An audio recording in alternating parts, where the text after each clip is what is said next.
Vous voyez, je ne me suis pas très bien préparé pour aujourd'hui. Ah, ça marche pas. Ah bah parfait. Ok. Non, bah, non, y a pas... on voit rien après. On voit rien. Si, si, on voit. Ok. Bah alors, déjà, merci beaucoup à Lou de m'avoir invité pour parler de Oser. Oser, un livre que je l'ai lu quand j'avais l'âge de Guillaume. T'as 18 ans, 18 ans 18 ans. Imaginez-vous à 18 ans lire un livre d'un prophète hébreu. C'est fort quand même. Et puis quand je lisais le livre de Osée, il fallait vraiment oser, n'est-ce pas, pour le lire à 18 ans. Déjà, qui lit le livre d'Osée à 18 ans qui l'a lu avant, à 17 ans, 14 ans? Qui l'a lu avant 18 ans, le livre d'Osée? Ah, tu l'as lu? Ah, ahora- il va le lire, il a dit. ¿Lo vas a leer ahora? No, bueno, ahora no tanto, pero porque es un poco, son 14 capítulos, creo, normalmente. Et puis, Lou m'a demandé de parler justement de Oser. Elle m'a dit, ça tombe bien parce que c'est vraiment, parce que je lisais beaucoup l'histoire de Oser, et puis un petit peu, juste personnellement, etc. Je ne vais pas en dire plus, mais c'est un personnage qui me parle énormément. Parce que déjà, Oser, vous savez ce que veut dire le nom de Oser? Le nom de Oser veut dire salut en hébreu. Et vous savez qui s'appelle Salut dans la Bible, dans le Nouveau Testament? Le salut, oui, il y a deux personnages. Il y a deux personnages. Il y a Josué, et puis dans le Nouveau Testament, il y a un autre personnage qui s'appelle Salut. Et il a dit, et le salut rentra chez Zachée. Vous vous souvenez de l'histoire? Jésus. Jésus veut dire salut. La Yeshua en hébreu, ça veut dire le salut. Ça veut dire le salut. Donc, aujourd'hui, j'aimerais vous parler d'une histoire d'amour pas comme les autres. Est-ce que vous avez déjà lu une histoire d'amour pas du tout comme les autres? Quelqu'un? Oui? Oui. Alors moi, je me souviens, quand j'avais 18 ans aussi, 19 ans, j'avais lu une histoire que je n'ai pas du tout aimée. Qui a déjà lu le livre Les étoiles contraires? Un livre bleu, trop mélancolique. Ça finit tellement mal. Et moi, je dis, j'ai pas envie de lire ce livre. Et par contre, une des choses que j'ai énormément aimé de ce livre et de l'histoire et puis du film de Nos étoiles contraires, c'était que ces deux personnages sont tombés amoureux sans forcément se toucher. Vous avez compris? Est-ce que c'est possible ça aujourd'hui? Est-ce que c'est aujourd'hui, est-ce que c'est possible de pouvoir tomber amoureux d'une personne sans forcément se toucher? Oui, c'est vrai, c'est difficile quand même. Hein. Aujourd'hui, les jeunes veulent toucher, veulent expérimenter le sexe, veulent expérimenter plein de choses nouvelles. Et c'est ce que le monde nous offre aujourd'hui. Alors, je me permets de vous dire que je vais parler un peu de tout ça. Je vais essayer de raccourcir 14 chapitres ce soir et j'espère pouvoir finir gentiment. Du coup, on parlera un petit peu de l'introduction, le contexte, les circonstances historiques, justement. Hé, Marcos, les circonstances historiques de ce moment. On parlera de la partie personnelle de l'adultère de Gomer envers Osée. On verra aussi la partie nationale, comment est-ce que le peuple d'Israël a commencé à comprendre son état de pécheresse envers son mari qui est Dieu. Vous allez comprendre. Et on finira avec la conclusion. D'accord? Alors, je vais directement passer au contexte. C'est là? Ouais, parfait. Alors, il se trouve que le peuple de Dieu, voilà, il est là. Et puis, Dieu va demander quelque chose de très particulier à un de ses prophètes. D'ailleurs, Osée s'appelle normalement, j'ai déjà dit, s'appelle Salut, mais Osée fait partie d'un des 12 petits prophètes. Un des 12 prophètes, on les appelle Osée le prophète mineur. Pourquoi? Parce que les petits, non. Tout simplement parce que son histoire n'est pas assez longue, ou son histoire est très courte. 14 chapitres, quand même, c'est assez long, quand même, non? C'est pas petit. Mais par contre, on connaît beaucoup d'histoires dans le livre de Osée.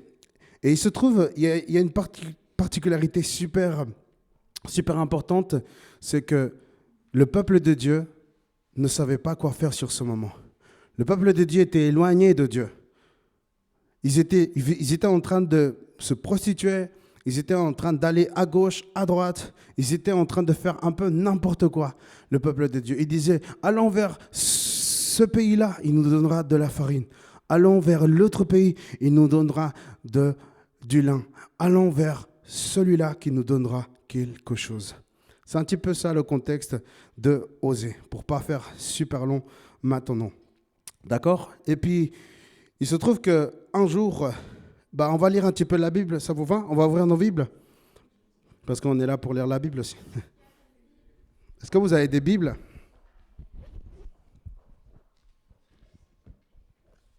Alors, le livre du prophète Osée se trouve après le prophète Daniel. D'accord?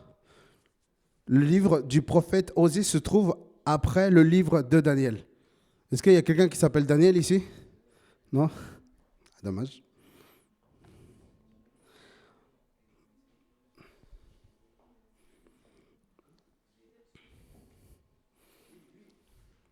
Ah, ¿te llamas Daniel? Dave. Ah, Daniel.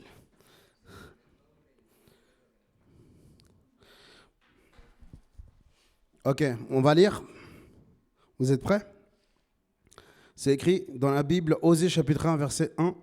L'Éternel adressa la parole à Osée, fils de Béhéri, sous les règnes d'Ozias, de Jotham, d'Azaz, d'Ézéchias, roi de Juda, et sous le règne de Jéroboam, fils de Joas, roi d'Israël. Voilà comment est-ce que Osée était en train de prophétiser au moment de ces rois qu'on vient de nommer. Voilà un petit peu les circonstances historiques de Osée. Ça marche? On va tout de suite passer à la partie personnelle de la vie de Osée. Et c'est un peu tragique parce que quand j'étais en train d'expliquer l'histoire à plein de jeunes, quand j'étais plus jeune, parce qu'aujourd'hui j'ai 29 ans quand même, mais avant, quand j'expliquais l'histoire de Osée à plein de jeunes, ils me disaient, mais Dieu, comment est-ce que Dieu va demander quelque chose de tellement fort à un de ses prophètes, à un de ces gens qu'il aime? Et vous allez lire avec moi, s'il vous plaît, et chacun va lire un verset. De là-bas, si vous pouvez, c'est visible? Ouais, c'est visible. Alors, on va commencer par John Steven. Puedes leer el primer versículo, después tu peux lire le deuxième, 3, 4, 5, jusqu'à la fin.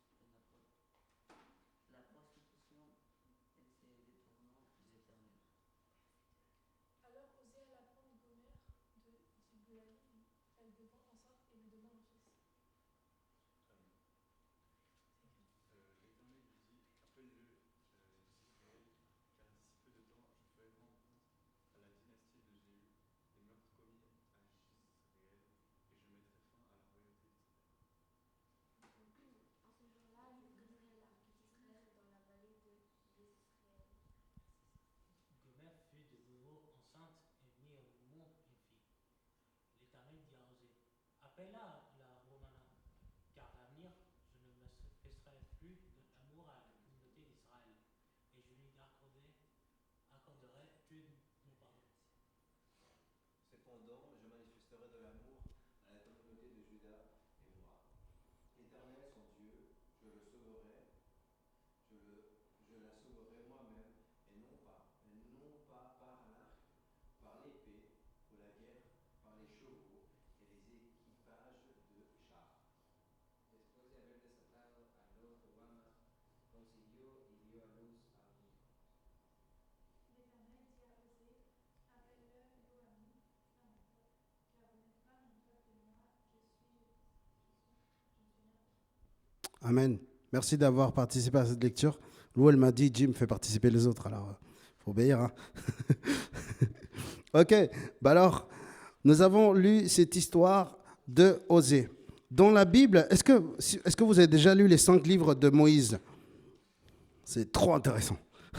Il y a tellement de lois, il y a tellement de discours, il y a tellement d'articles de loi à obéir. Et moi, quand je lisais les lois de Moïse, je me disais, waouh, c'est trop fort, c'est tellement tragique, c'est tellement vaste et tellement dur. Mais plus je grandissais, plus je devenais un homme, plus je me disais, en fait, c'est pas mal.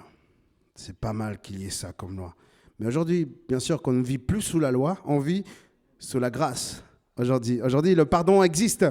Aujourd'hui, la réconciliation existe. Et d'ailleurs, dans la Bible, si vous lisez, le Seigneur nous dit à travers l'apôtre Paul qu'il nous a transmis le ministère de la rébellion, de la réconciliation. C'est super important, de la réconciliation. Voilà. Et du coup, ce que j'aimerais vous dire à travers cela, c'est que Dieu parla à Osée et lui dit, Osée, il va lui dire, tu vas prendre une femme de prostitution, une femme qui est en train de travailler et qui est en train de se prostituer. Alors, petit contexte un petit peu, qu'est-ce que c'est la prostitution? Quelqu'un sait ce que c'est la prostitution? C'est un échange entre je te donne mon plaisir et tu me donnes de l'argent, n'est-ce pas? Et comme je suis quelqu'un qui fait beaucoup de recherches, j'ai voulu faire un petit peu plus de recherches sur la prostitution. Et il se trouve que, hélas, avant la prostitution, c'était, soi-disant, le premier métier au monde, selon l'histoire des archéologues. Mais en même temps, ce n'était pas qu'un métier, mais c'était aussi une religion. C'était une religion. Parce que le sexe attirait aux gens. Les gens se donnaient les uns avec les autres. Hommes avec hommes, femmes avec femmes, tout le monde ensemble. Et c'était une religion. Et malheureusement, le peuple, c'est ce qu'il était en train de faire. Pourquoi est-ce que Dieu prend cet exemple et dit au prophète et lui dit, prends Gomère comme femme? Parce que Dieu, il a envie de dire... Parce que, en fait, dans l'histoire que vous allez comprendre, je vous spoil déjà un petit peu, Osée représente Dieu dans l'histoire. Et Gomère représente le peuple de Dieu qui a erré pendant toute l'histoire. Voilà, pour spoiler un petit peu le film. Je sais qu'il y en a qui n'aiment pas trop les spoils, mais je suis obligé parce que sinon vous n'allez rien comprendre l'histoire. Et dans la Bible, et je fais référence aux 5 premiers livres de la Bible, donc les 5 premiers livres, c'est Apocalypse, Genèse, Exode, Lévitique, Nombre et Deutéronome, exactement. Et si vous lisez Nombre et Lévitique spécialement, vous allez voir les lois, c'est écrit que mon sacerdoce ne prendra pas une femme impure. Mon sacerdoce ne prendra pas une femme qui se donne aux choses mauvaises. En gros, si on interprète aujourd'hui cette phrase, ce que Dieu est en train de nous dire, c'est que celui qui s'en charge du tabernacle ne peut pas prendre une femme comme prostitution. Et cela était équivalent aux prophètes et aux prêtres de l'ancien temps. Et donc, Dieu demande quelque chose de particulier quand même à Osée. Est-ce que Dieu, il est en train de se contredire? Non, pas du tout. Parce que Dieu, il a envie de montrer son amour excellent envers son peuple. Parce que Dieu, il est en train d'aller plus loin que l'amour de ce monde peut penser. Et selon vous, j'aimerais vous poser une question et j'aimerais vous faire participer parce que je dois obéir quand même. Ok. Pour vous, c'est quoi l'amour? C'est quoi l'amour? Alors, j'ai bien entendu des sentiments, je ne suis pas d'accord, mais je suis quand même en train d'écouter chacun. Alors, qui veut commencer? C'est quoi l'amour pour chacun? Oui. C'est vrai. Et l'amour est souffrido, l'amour est souffrant, elle est patient. Je suis d'accord, c'est bien. Mais c'est plutôt de la pratique, mais ouais. Jadel, voilà, je vois que c'est l'amour est en l'air. Quelqu'un d'autre? Avec un petit peu plus de positivité peut-être? Comment? Comment? L'application? Abnégation? Ok.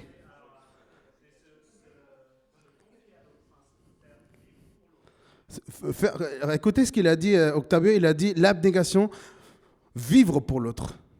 D'accord? Ne pas trop vivre pour soi, mais vivre aussi ce que l'autre a envie de vivre aussi. C'est important. Quelqu'un d'autre? Oui. C'est une bénédiction, l'amour. Amen. Amen. J'ai bien kiffé cette définition. Jadel? L'amour, c'est... Oui, oui, ok. Ah, c'est bien. Joseph, remets-toi en question hein, sur la souffrance. Hein. Je vois que vous allez parler après à la maison. Bon, faites attention avec Titi quand même.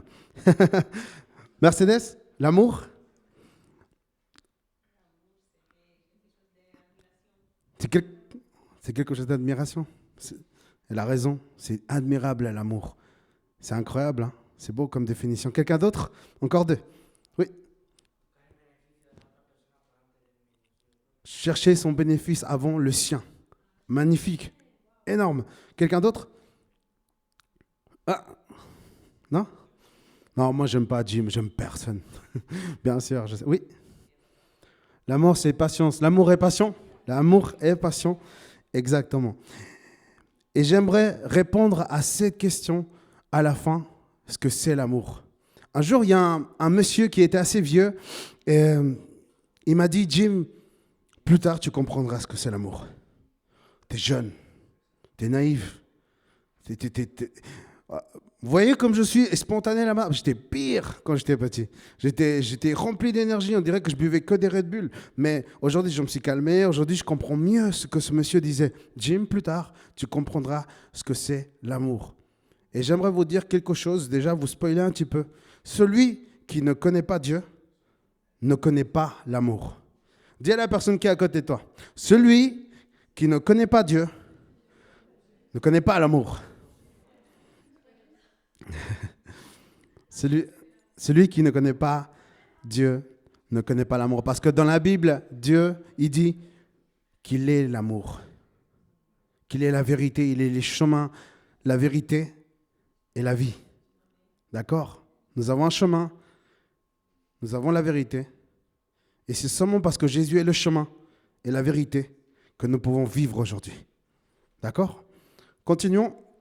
Donc, ce que j'étais en train de vous dire, c'est que Dieu a demandé quelque chose de particulier à Osée. Il lui a dit, marie-toi avec une femme prostituée afin que j'explique un petit peu ce qui va se passer dans l'avenir. Et il se trouve que, comme on l'a lu, Osée commence à se marier. Parce que qui dit que quelqu'un rencontre une femme se marie, n'est-ce pas? Il fait une grande fête, on bouffe du poulet, je sais pas. Dans le mariage de Joseph, on a mangé du poulet au curry, par exemple. C'était magnifique. Du ratatouille aussi, non, pas ça. Mais il y a eu d'autres choses. C'était magnifique. On a dansé à la fête de Joseph jusqu'à 4 heures du matin, quand même. C'est incroyable, hein? Eh ben, Joseph, il danse trop bien. Jadel aussi. Jadel, vous l'avez toute tranquille, mais elle danse. Hein. Et puis, c'était génial, la danse. On a beaucoup parlé, on a dit des belles choses sur Joseph et Jadel. Et je pense que quand Osée se marier avec Gomer, il y avait une allégresse, il y avait de la nourriture, il y avait de l'alcool, il y avait ses parents, il y avait plein des cousins éloignés, etc. Et tout le peuple était en joie. Bah oui, le peuple était en joie. Et il se trouve que plus tard, ils ont des relations sexuelles parce que c'est normal, c'est tout à fait normal d'avoir de l'intimité avec la personne qu'on aime quand on est marié, pas avant, ce jour après. Et Dieu commence à parler un petit peu au peuple. Le premier enfant né, comment s'appelle le premier enfant? Il s'appelle Israël. C'est marrant parce que si vous lisez très bien attentivement le verset de...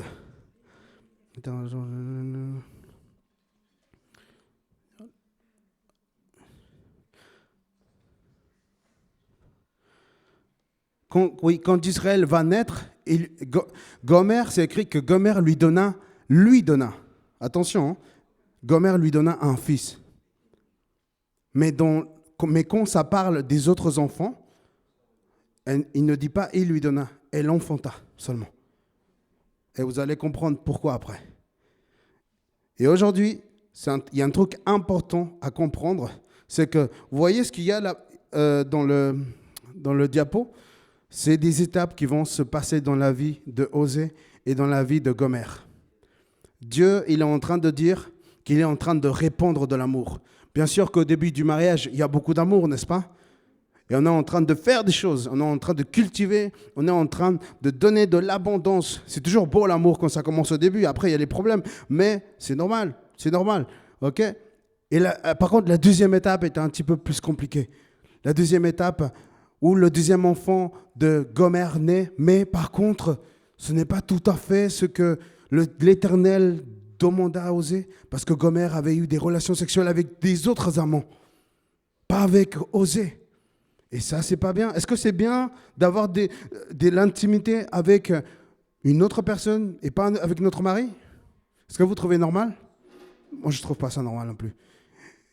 Et le deuxième enfant se nomma le Ruama. Il faut le dire en hébreu parce que des fois, ils disent Ruama. Mais en hébreu, c'est le Ruama.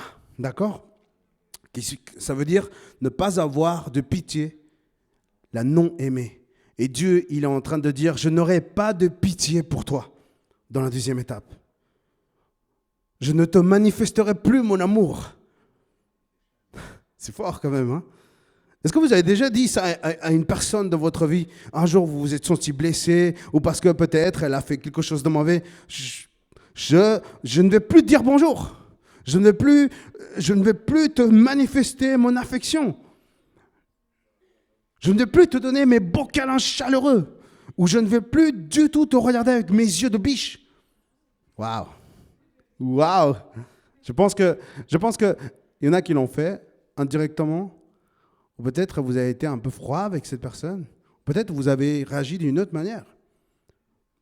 Et l'Éternel, il est en train de dire, parce que tu as cherché d'autres amants, eh bien moi, je ne vais plus te manifester mon amour. Je vais cacher toute mon affection. Et tu ne le verras plus.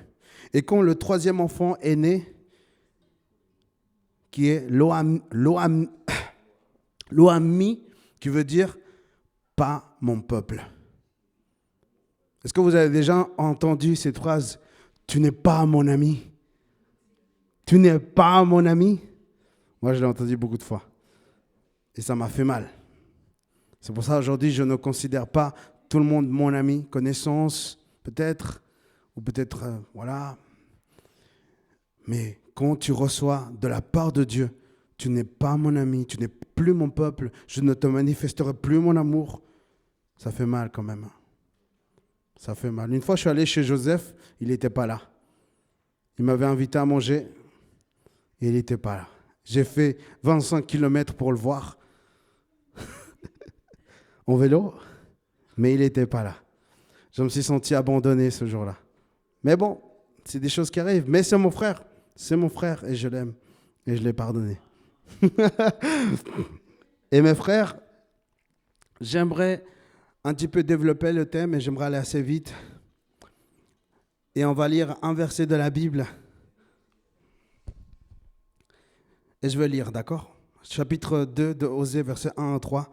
Mais un jour, les Israélites seront nombreux, comme les grains de sable sur le bord de la mer, que nul ne peut compter ni mesurer. Et au lieu même où on leur avait dit, vous n'êtes pas mon peuple, on leur dira, vous êtes les enfants du Dieu vivant. Alors les Judéens et les Israélites du royaume du Nord seront unis et ils établiront sur eux un chef unique et ils sortiront du pays de l'exil, car il sera très grand le jour de Israël. Vous direz à vos frères qu'ils seront appelés mon peuple et vos sœurs les bien-aimés. Alors, il y a un truc que j'aime beaucoup chez Dieu, c'est qu'il rassure énormément. Il rassure énormément Dieu. D'abord, Dieu, il est en train de dire, je vais te faire du mal. Hein. Je vais vraiment te faire du mal, mais je vais te restaurer aussi. Tu vas passer par... Il n'y aura plus mon amour dans ce chemin. Guillaume, je ne veux plus t'aimer. Je ne veux plus du tout t'aimer. Je vais le faire personnel, ok? Je ne veux plus du tout t'aimer. Je ne veux plus accepter tes câlins. Je ne veux plus accepter ton regard. Je ne veux plus accepter tout ce que tu me donnes.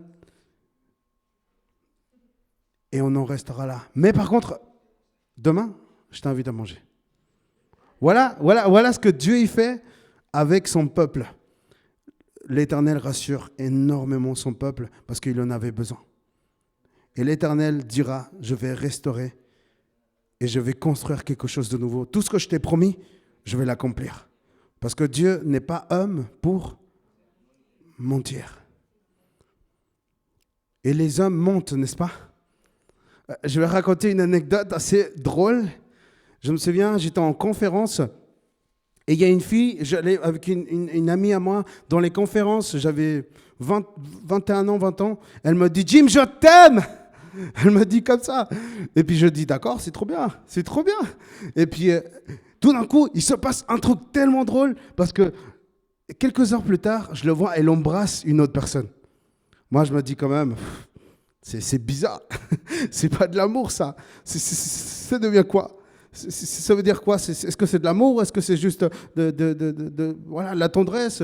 Et puis, elle vient vers moi, elle me dit, Jim, pardon, je voulais pas l'embrasser, je voulais t'embrasser toi. J'ai dit, excuse-moi, je dois aller à la conférence. J'aime entendre la parole de Dieu. Alors, on en reste là. OK? Et je suis parti à la conférence sans elle. Et je suis allé parce qu'il y a un truc que j'aime beaucoup, c'est la parole de Dieu. D'accord? Plus que tout, j'aime la parole de Dieu. Et laissez-moi vous raconter que Osée allait recevoir justement un autre message de la part de l'Éternel. Et là, peut-être, vous allez être un petit peu inquiet. Et je vais vous lire quelque chose d'assez fort. Et j'aimerais l'illustrer et raconter, exagérer avec mes phrases pour que vous puissiez mieux comprendre. On va lire, d'accord? On va lire. C'est écrit dans le chapitre 2, verset 4 à numéro 9. C'est écrit, « Intentez un procès à votre mère. Faites-lui un procès, car elle n'est pas mon épouse et je ne suis pas son mari. Qu'elle ôte de sa face les marques des prostitutions qu'elle a commises d'entre ses seins. Les signes de ses adultères, sinon je les dévêtirai et je les mettrai toutes nues. Et comme elle était au jour de sa naissance, je les transformerai en un désert et je ferai d'elle un pays desséché et je la ferai mourir de soif. Et quant à ses enfants, je n'aurai plus d'amour pour eux, car ce sont des enfants prostitués. Oui, leur mère s'est abandonnée à la prostitution. La femme qui les a conçus s'est couverte de honte, puisqu'elle a affirmé, « Moi, j'irai après mes amants, qui me fournissent mon pain, mon eau, mon lin, ma laine, mon huile et mes boissons. Voilà pourquoi je vais barrer son chemin avec des épines. Je l'obstrue par un mur. Elle ne trouvera plus sa route. Elle poursuivra ses amants sans pouvoir les atteindre. Elle les cherchera sans pouvoir les trouver. Puis elle se dira, je vais m'en détourner chez mon premier mari, car j'étais alors plus heureuse que maintenant. » Je vais expliquer, d'accord? Je sais que c'est chaud de comprendre ce qu'on vient de lire, mais ce que Osée et Dieu sont en train de dire à ce moment, c'est que Gomère est partie se prostituer. Elle est repartie coucher avec d'autres hommes. Et c'est fort quand même comme contexte. Hein? Bon, vous allez mieux comprendre. On va dire comme Genève, un petit peu plus petit que Genève. Carouge, voilà, Carouge. On est à Carouge. Tout le monde connaissait Osée. Tout le monde savait que c'était un homme de Dieu. Tout le monde savait que c'était un prophète. Tout le monde savait qu'il s'est marié parce que Osée avait invité tous les peuples, tout le village. Il avait invité le maire, il avait invité celui qui faisait du pain, il avait invité celui qui faisait des légumes, les lentilles. Bref, il avait invité plein de gens. Et tout d'un coup, Gomère, sa femme, se trouvait dans le commerce de prostitution. Et elle était là, en train d'attendre une personne qui l'achète. Et c'est fort parce que Osée vient et commence à regarder sa femme. Et les hommes étaient en train de dire 10 francs pour elle, 7 francs pour elle. Et à chaque fois, il la prenait et il faisait n'importe quoi. Et quand le propriétaire de Gomer avait marre d'elle, elle le revendait aux marchands d'esclaves de prostitution. Et qu'est-ce qui s'est passé? Et ça a recommencé en boucle. Vous comprenez un petit peu maintenant le contexte? Et Osée était toujours là. Et il dit plein de fois. Et il commence à dire ce que Dieu dit à ses enfants. Ce qu'on vient de lire. Des trucs forts, n'est-ce pas? On va passer à ce point suivant. Et on va beaucoup lire pour qu'on puisse comprendre, parce que j'aimerais pas lire 14 chapitres, c'est beaucoup quand même. Alors on va se départir un petit peu. Et ouais, on va lire ça. 14, on va lire celui-là plutôt. On va passer à ce point-là.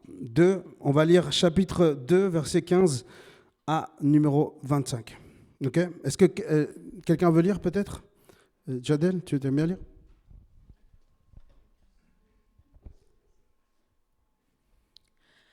Je lui ferai payer tout le temps qu'elle a consacré au culte des Baals, lorsqu'elle leur offrait du parfum en hommage, parée d'anneaux et de bijoux pour courir après ses amants.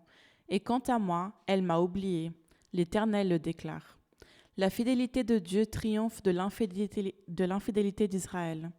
C'est pourquoi je vais la reconquérir, la mener au désert et parler à son cœur. C'est là que je lui donnerai ses vignobles d'antan, et la vallée d'Accor deviendra une porte d'espérance. Là, elle répondra tout comme au temps de sa jeunesse, au temps de sa sortie d'Égypte. Et il arrivera en ce temps-là, l'Éternel le déclare, que tu me diras, mon époux, et tu ne m'appelleras plus mon maître. J'ôterai de sa bouche les noms des Baals, et le souvenir même de ces noms se perdra. Je conclurai en ce temps-là une alliance pour eux avec les animaux sauvages et les oiseaux du ciel, et les animaux qui se meuvent au ras du sol. Je briserai l'arc et l'épée, et je mettrai fin à la guerre. Ils disparaîtront du pays, et je les ferai reposer dans la sécurité.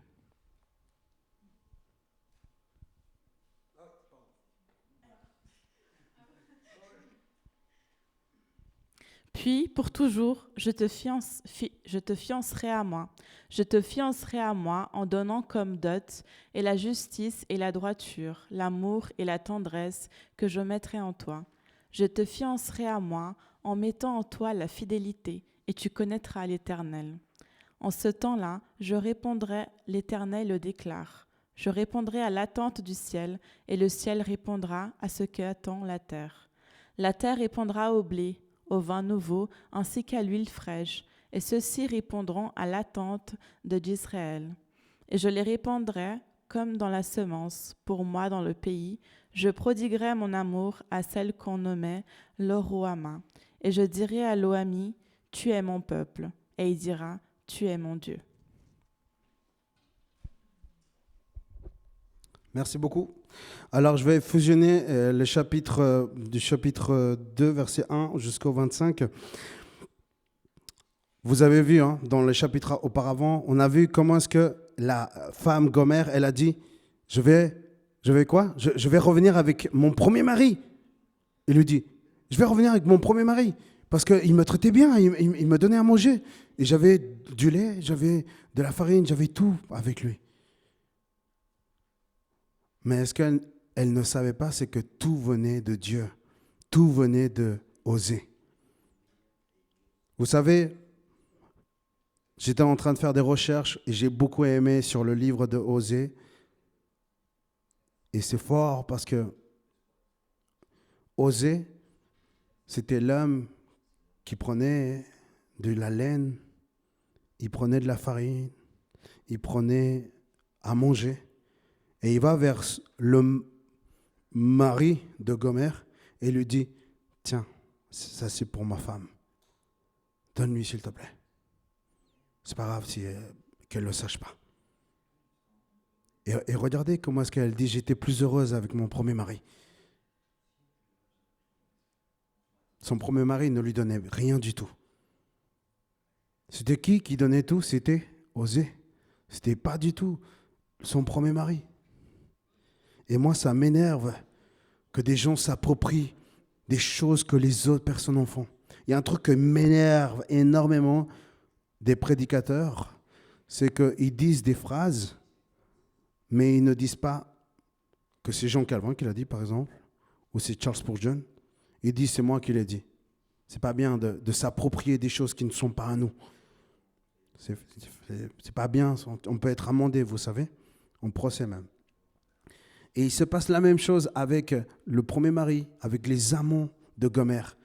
C'est qu'elle dit à son mari, mais je suis plus heureuse. je vis dans la joie, j'ai tellement de choses. Mais Osée, il ne disait rien du tout. Il restait humble et il ne disait rien. C'est à peu près comme Dieu. Qui est à l'école ici? Qui est à l'école? Tout le monde, je pense. Qui a un travail ou qui a un travail? Voilà. Vous êtes tous à l'école ou un travail? Qui est à la retraite? C'est bien aussi à la retraite. Et puis en fait, tout ce que vous avez vient de Dieu. Est-ce que vous le saviez? Tout ce que vous avez vient de l'Éternel. Et il vous aime. Ce n'est pas vos efforts qui vous donnent cela, c'est l'Éternel qui vous l'a donné. Je vais vite. Israël pris en charge par l'Éternel. Et je vais lire, d'accord? J'aime bien lire moi aussi. Alors, il nous dit dans le chapitre 3, versets 1 à 5, « Et l'Éternel me dit, va encore aimer une femme adultère. Aimons le mal. Aime-la comme l'Éternel aime les Israélites. » Alors que ceux-ci se tournèrent vers d'autres dieux et se délectent au gâteau de raisin consacré. Je racheterai donc une femme au prix de 15 pièces d'argent et 450 kilogrammes d'orge. Et je lui dis, tu resteras pendant longtemps pour moi. Gomer, il lui dit, sans te prostituer et sans te donner à aucun homme. Et moi, j'agirai de même pour toi. Et en effet, les Israélites resteront pendant longtemps son roi et son chef, son sacrifice et son stèle, son éphod et son divinité domestique. Et après cela, ils reviendront à l'Éternel, leur Dieu, et se détourneront vers lui, ainsi que vers David et leur roi. Dans la suite des temps, ils viendront tout tremblant à l'Éternel pour bénéficier sa bonté. J'explique. Gomer revient encore vers les marchands d'esclaves de prostitution. Parce que son autre mari, soi-disant, elle était heureuse. Pas du tout. Qu'est-ce qui s'est passé? Elle en a eu marre d'elle. Casse-toi, j'ai plus envie de toi, tu me donnes plus de plaisir. Il y a des meilleurs que toi. C'est fort d'entendre ça, non? Ne dites jamais ça à une femme. Ça fait super mal parce que vous la détruisez. Et Gomer était détruite. Et Osée revenait encore une fois dans le marchand d'esclaves de prostitution. Et il entend encore 2 pièces d'argent, 3,50 centimes.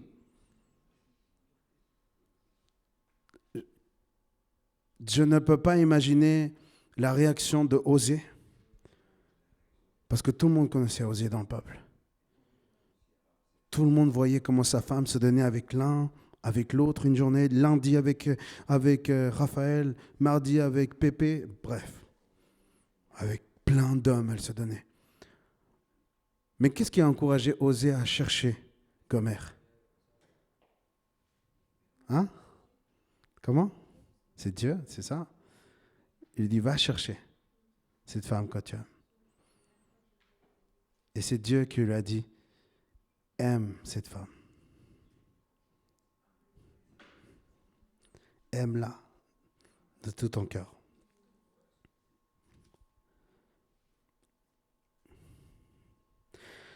Il y a quelque chose de super beau et vous allez voir, je vais résumer super vite maintenant parce que ça allait prendre 2-3 heures sinon. Alors, je vais résumer très vite fait les passages qui viennent, d'accord? Dieu n'abandonnera jamais son peuple. Vous savez pourquoi? Parce qu'il vous aime. Parce qu'il nous aime tels que nous sommes.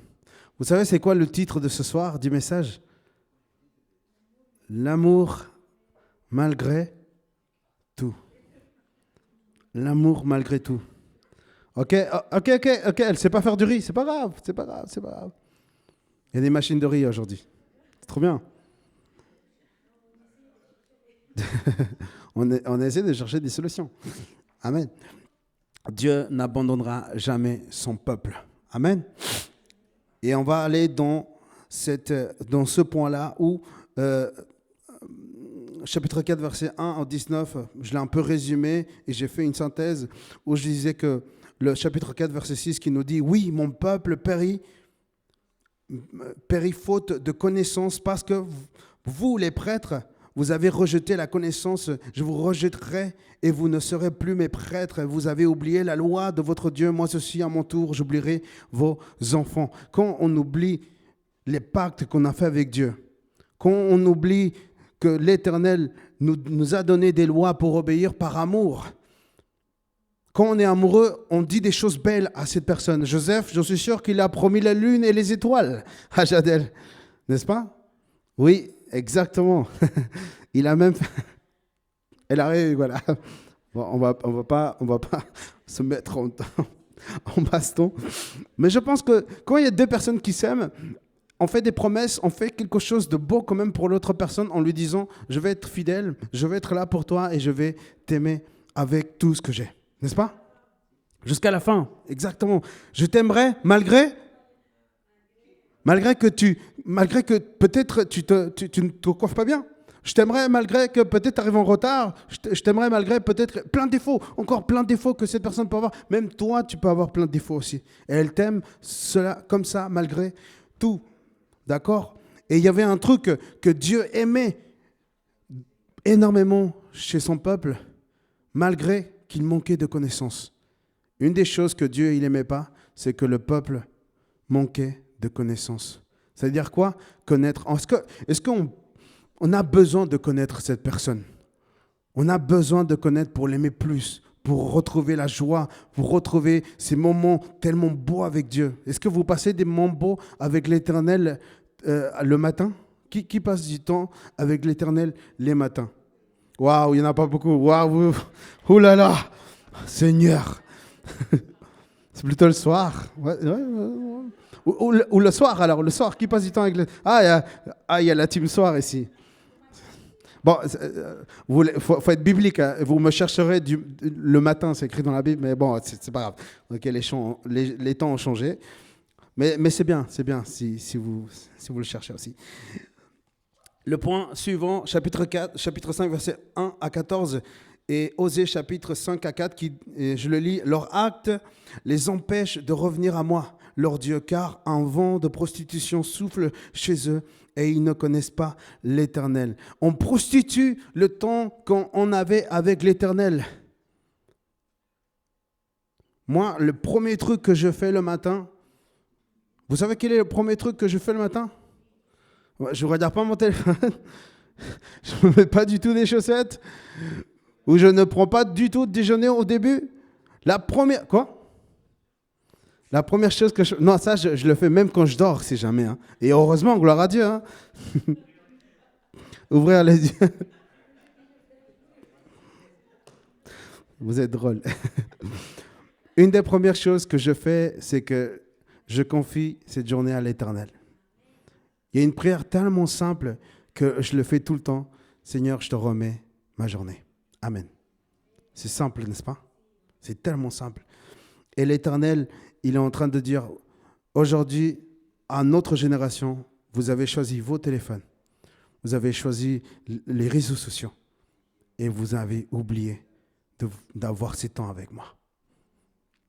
Le point suivant, c'est...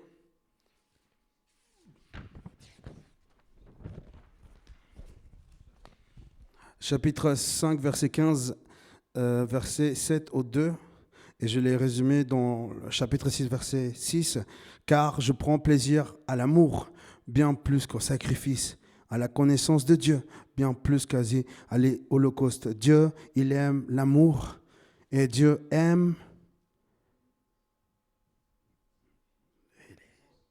Comment? La connaissance, exactement. Vous savez... Moi, j'aime bien une définition de l'amour et je reste avec ça. aimer une personne, ça veut dire la choisir tous les jours. Tous les matins, tu te dis, je choisis d'aimer cette personne. Tous les matins. Et il y a une phrase que Guillaume... Ah pardon, Guillaume. Pourquoi je pense à toi, Guillaume? Désolé. Je pense pas à toi les matins, c'est jamais. De temps en temps, oui. Pour prier, pour toi, ma soeur. Une phrase que Fran il m'a dit que j'ai beaucoup aimé et je vous la partage à vous tous parce que je vous aime. Et on était en train de se balader dans la montagne avec Fran. Il a des jambes super costauds et il monte beaucoup de montagnes. Il a dit, Jim, il y a un truc important que tous les hommes doivent savoir, que les femmes doivent savoir aussi. C'est que, il m'a dit, Jim, une fois que je me suis marié avec ma femme, j'ai dit oui à une seule femme et j'ai dit non à toutes les autres. C'est beau quand même, hein? C'est beau, hein? J'ai dit, Fran, tu m'as conquis, je l'ai dit. C'est trop beau cette phrase. Ok, point suivant. Amen. Chapitre 7, versets 3 à 16. Et je l'ai résumé dans le chapitre 7, verset 11, qui nous dit, Éphraïm est semblable à un pigeon. Un pigeon naïf qui n'a pas de cervelle. Il appelle Égypte à l'aide et il va en Syrie. Alors, des fois, Dieu nous voit comme des pigeons sans cervelle. C'est fort un mot, n'est-ce pas? Des fois, l'Éternel nous voit comme des pigeons sans cervelle parce qu'on est naïf, parce qu'on croit les choses de son monde. Qui a cru qu'en 2012, c'était la fin du monde? Qui a cru? Ah ouais, pigeon, hein? Non, mais le monde était rempli de pigeons à ce moment-là. C'est vrai. Parce que tout le monde croyait qu'on était tous morts, qu'on allait tous mourir, pardon. Et je me souviens, ce même jour-là, en 2012, on est allé voir un film avec Pasteur Angèle et avec tout le groupe de jeunes. Et on était là en train de voir 2012, le film. Et vous savez quoi? On n'est pas mort. On n'est pas mort du tout. Et c'était drôle. Parce que vous savez ce qui s'est passé? Le film n'a pas fini parce que je ne sais pas qu'est-ce qui s'est passé, mais il a été coupé. Et on ne nous a même pas remboursé, mais bref. Je pense que c'est l'Éternel que vous n'allez pas mourir. Vous inquiétez pas. C'est pas en 2012 que les choses vont se finir. Mais du coup, voilà. C'était juste une anecdote assez drôle pour raconter. Chapitre 8, verset 1 à 14, que je le résume dans le chapitre 8, verset 7, qui nous dit « Ils ont semé le vent et ils moissonneront la tempête. Blé sans épis ne produira pas de farine, et même s'il en produisait, ce sont des étrangers qui la dévorent. » Excusez-moi, mais si tu as envie de faire des études et tu n'étudies pas, qu'est-ce qui va se passer? Eh ben, je suis désolé, mais il ne va rien se passer. Si tu as envie... Vous avez des jardins? Qui a un jardin? Moi, je n'ai pas de jardin, mais en Bolivie seulement. Mais vous avez des jardins? Non? Un petit? Vous faites de la... Ok. Waouh! Bah, c'est bien. mais apparemment, vous faisiez des tomates, non? Ah, ok. Et puis, tu faisais quoi pour faire les tomates? Exactement. Elle mettait des graines de tomates. Elle ne mettait pas des graines de fraises pour faire des tomates. C'est ridicule, n'est-ce pas? Tu as envie d'avoir une amitié? Cultive de l'amitié. Tu as envie de cultiver un ministère que Dieu t'a appelé? Cultive-le aussi. Et tu vas recevoir ce que toi, tu es en train de rechercher. D'accord? Et c'est super important de cultiver la relation avec Dieu. Si tu cultives ta relation avec Dieu, eh ben, tu seras plus proche de Dieu. OK? On va faire vite. OK? Chapitre 9, verset 1 à 17, je les résume dans le verset 1 de chapitre 9. « Ne te réjouis pas, Israël, n'exulte pas de joie comme les autres peuples, car tu as délaissé ton Dieu pour te prostituer, et sur toutes les aires où l'on procède aux abattages de blé, tu as aimé le salaire de la débauche. » Vous savez ce que faisait Gomère? Je ne pense pas qu'on se réjouit du salaire qu'on a. Je ne pense pas qu'on est en train de dire qu'on reçoit le salaire. Oh, salaire, merci, parce que grâce à toi, je peux acheter un McDonald's. Je ne pense pas qu'on fait ça, non? Vous faites ça, vous? Non, moi, je ne fais pas ça. Moi, je remercie l'Éternel. Parce que grâce à lui, j'ai un travail. Grâce à lui, j'ai des études. Grâce à lui, j'ai une belle famille. Grâce à lui, j'ai plein de choses. Et on ne peut pas dire, oh salaire, merci beaucoup. C'est de l'idolâtrie. Et c'est pas juste. C'est pas juste. OK? Chapitre 10, verset 1 à 15, je le résume dans le chapitre 10, verset 2, qui nous dit, leur cœur est faux, mais ils vont maintenant devoir payer leurs fautes. Lui, et l'Éternel, brisera leur autel et il renversera les stèles. Il y a un truc fort quand même qui m'a choqué dans l'histoire d'Osée. Et comment est-ce que Dieu il est en train de faire avec le peuple de Dieu. Gomer avait des idoles. C'était les amants. Et c'était des amants. Des fois, nous, on a des idoles. Et Dieu il est en train de dire, je ne vais pas venir avec toi tant que tu ne te seras pas débarrassé des idoles. Tu n'as pas envie de le faire, je vais le faire moi. Je vais les jeter. Parce que j'aimerais faire un truc beau avec toi. C'est fort quand même comme phrase, non? C'est super fort comme phrase. Moi, je me suis dit, mais Dieu, il est trop... Waouh! Il est quand même vachement fort dans ce qu'il dit. Mais il a raison. Il a totalement raison de dire ce genre de choses. Comment? Oui, exactement. Et puis, des fois, moi, au début, quand j'étais très adolescent, je ne comprenais pas quand on lisait l'autel. Moi, je me disais, comment ça, ils vont adorer dans un hôtel à 5 étoiles? Je ne comprenais pas. Parce qu'en fait, je ne lisais pas la Bible, je l'écoutais. Et Abraham faisait un autel. Moi, je disais, c'est un hôtel. Je ne sais pas, ce n'était pas un truc vraiment tout joli pour adorer quelqu'un. Et des fois, on fait nous-mêmes des autels pour adorer nos propres dieux, nos propres idoles, nos propres choses. Et ce n'est pas bien cela. Des fois, moi, mon autel, vous savez ce que c'était? C'était le basket. Enfin, non, le football plutôt. C'était le football, j'aimais trop. J'aimais énormément. J'étais addict au foot. J'étais un gros addict. Et Dieu m'a sauvé. Gloire à Dieu. Chapitre 11, verset 1 à 11. Je le résume dans le verset 3. Il dit, pourtant, c'est moi qui, pour ses premiers pas, a guidé Éphraïm en la soutenant par les bras, mais il n'a pas voulu savoir que moi, je prenais soin de lui. Ça renvoie à l'image qu'on a parlé de Gomer, que quand Dieu donnait du riz, osait donner du riz, osait donner de la farine, du blé, il ne voulait pas qu'il sache que c'est lui qui l'a donné. Parce que s'il savait, il allait se fâcher. Mais après, Gomer, tête de pigeon naïve, disait, mais non, c'est l'autre qui font ça. Ne faites pas confiance à des gens qui ne vous aiment pas. Ne faites pas confiance à des gens qui ne veulent pas le bien pour vous. Faites confiance à des gens qui vous aiment énormément. Faites confiance à des gens qui veulent le meilleur pour vous. Et c'est l'Éternel qui veut le meilleur pour vous. D'accord? Je vais finir assez vite. Hein. On va passer au chapitre 12, verset 1, 14. On va lire le verset 7.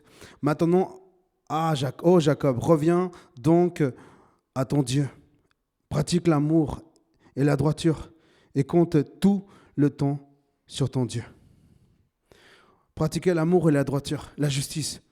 Une personne, ça c'est quelque chose que beaucoup de pasteurs m'ont beaucoup conseillé dans la vie et même je pense qu'on est tous au courant. Est-ce que vous serez capable de vous laisser conduire par quelqu'un qui ne pratique pas l'amour ni la droiture? Hein? Je pense que Jadel il a épousé Joseph parce qu'il a vu de l'amour chez lui, n'est-ce pas? Avec la guitare, les bougies. Waouh! Quand il allait à 1h du matin en train de toquer le papa, ouvrez-moi! Oui, il y a eu de l'amour. Il y a de la droiture aussi. Parce qu'il s'est préparé, il a aimé correctement. Et aujourd'hui, ils sont heureux. Ils sont super heureux. Et je pense que Jadel peut se confier dans l'amour de Joseph, dans sa droiture, dans sa justesse. Et elle peut vraiment vivre en joie. Je ne dis pas parce que c'est mon frère, hein. Pas du tout. Je connais mon frère et puis je l'aime beaucoup. Mais je l'admire aussi comme grand frère et comme homme et comme mari, papa. Et quelqu'un qui vient au besoin de sa femme aussi. Jadel, toi aussi, je t'admire. Hein. Tu fais tellement de joie pour mon frère. Et j'admire beaucoup cela. Ils le rend heureux.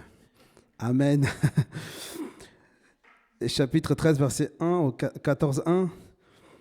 Je l'ai résumé dans le verset 13, 9. Israël, te voilà détruit. Qui te viendrait en aide? Qui viendra en aide quand tu es détruit? Qui viendra t'encourager quand tu vas mal? Qui viendra te soutenir quand toute chose s'est mal passée? Exactement. C'est Dieu, son mari. Exactement. Je pense que quand Mercedes et Octavio vont mal, je pense que Octavio va faire l'effort d'aller chérir sa femme. Non, il fait pas ça. Allez, la douter, hein. Qu'est-ce qui se passe? Mais je pense que oui, bien sûr, Octavio. Il m'a invité à manger, c'était super bon. Hein. Par contre, je ne sais pas qui a fait à manger, c'était toi? Ah bah c'était super bon, bravo. J'ai été nourri.